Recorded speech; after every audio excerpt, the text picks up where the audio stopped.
What's up, all you wonderful married people? I hope you're having the best Tuesday of your life, the best Tuesday in the history of Tuesdays. I'm excited to talk to you today about our marriage moment and just talk for a minute about this idea of forgiveness. The Bible says in Ephesians chapter 4, it's verse 25 through 27, "Therefore, having put away falsehood, let each one of you speak the truth with his neighbor, for we are members one of another." Now, we're going to go ahead and include in this verse our spouse, because the idea of neighbor in the Bible is the idea that it's anyone. We can show love and kindness to anyone. The parable of the Good Samaritan shows us that even people who have extreme differences and live in far different places can be neighbors. So certainly then our spouse can be our neighbor. He says, in verse 26, "Be angry and do not sin.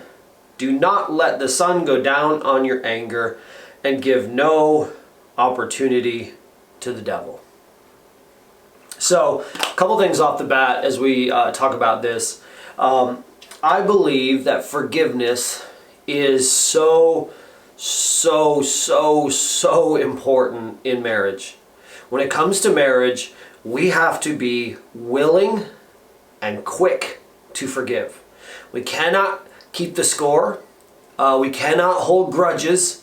We cannot keep track. Well, I forgave you for this. By the way, if you bring it up again later after you've forgiven, then you've never really forgiven. You've just said you forgave. But if every year there's an annual fight and you bring up what happened 7 fights ago, so 7 years ago you bring up, oh yeah, well, 7 years ago you said this, and I already forgave you for it, you didn't really forgive them for it. So forgiveness is so important in marriage. It's so vital. And the Bible says in the book of Ephesians 4 that we're supposed to get angry and not let the sun go down upon our wrath. And then it says, the following verse, "Give no opportunity to the devil." Here's the idea of this. Forgiveness. We need to be willing to forgive quickly, and we need to be willing to forgive often, because the longer we go without forgiving, the more wiggle room the devil has to get in the cracks of your marriage and pull them apart and pull you apart in the process. So I don't know if you've ever seen like weeds growing through the cracks in the sidewalk, right? The best thing you can do if you're trying to keep your sidewalk that has no weeds is to get rid of those right away. But the longer they're in those cracks, the more that more of them can come up out of the ground, and the greater and wider they become. And then sometimes you'll see someone's driveway and there's more weeds than driveway, and you're like, how did that happen? This is the same thing that happens in our marriage. In our marriages, if we're not quick to forgive, if we're not willing to forgive constantly, consistently, quickly, that gives more room for the devil to grow in those cracks in our marriages and pull them apart. We need to be willing to forgive, and we need to be willing to forgive small things. And we need to let those small things go quickly. Here's why. Because small little leaks cause huge blowouts in tires. I don't know if you've ever had a blowout in your tire, but they're not always caused by hitting a huge rock or a huge nail or a huge hole. Sometimes that happens. Sometimes in marriage, there's big blowouts that happen. But more often than not, there's a bunch of little small leaks that eventually lead to a big blowout. And more often than not, in your marriage, there's going to be a whole bunch of little fights, and they're just going to be all kinds of little unforgiven things. There's going to be all kinds of little unresolved conflicts, and they're going to escalate almost like a snowball rolling downhill or a rock rolling downhill. They're going to pick up speed, and they're going to get bigger and get bigger and get bigger, and that's when there's the huge problem. So we need to be willing to forgive daily. Be willing to forgive daily. Hey, have conversations with each other. Listen, it's so important that we have conversations about things that bother us in relationships. It's so important that we are willing to say, hey, listen, this bothered me. You said this about me. You said this about, you did this, I didn't appreciate that. And then that we have that conversation and then we forgive it. 100 conversations is better than one big fight. I'll say that again.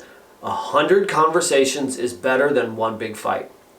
It's better to have a conversation every day about things that we need to discuss in our marriage than it is to go without saying things, without bringing things up, letting them build, letting them grow, letting the cracks in the sidewalk grow and continue, and then have this huge blowout and this huge fight.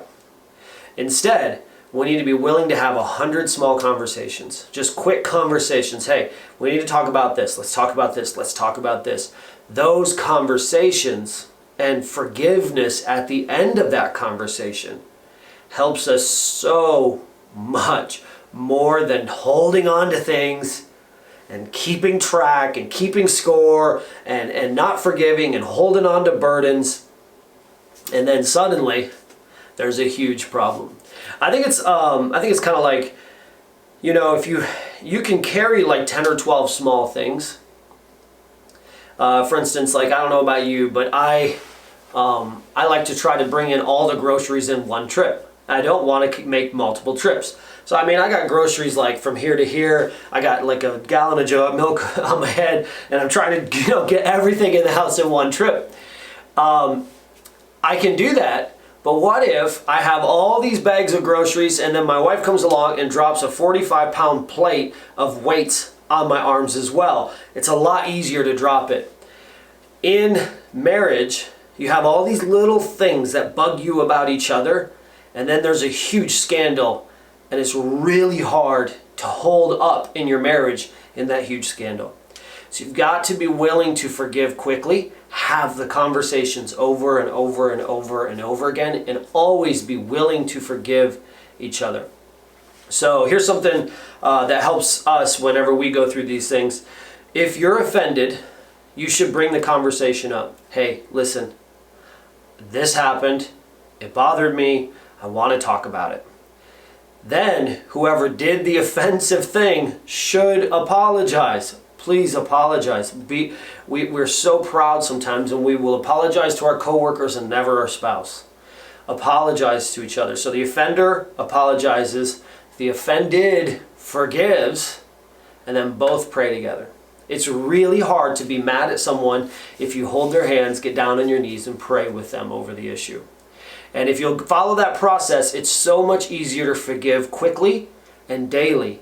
And it's so much easier to let go of things that build up and cause problems and cause divisions and give opportunity for the devil to come in between our marriages.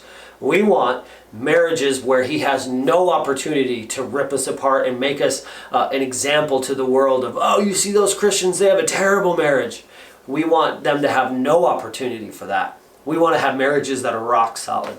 I love you. I appreciate you. You matter.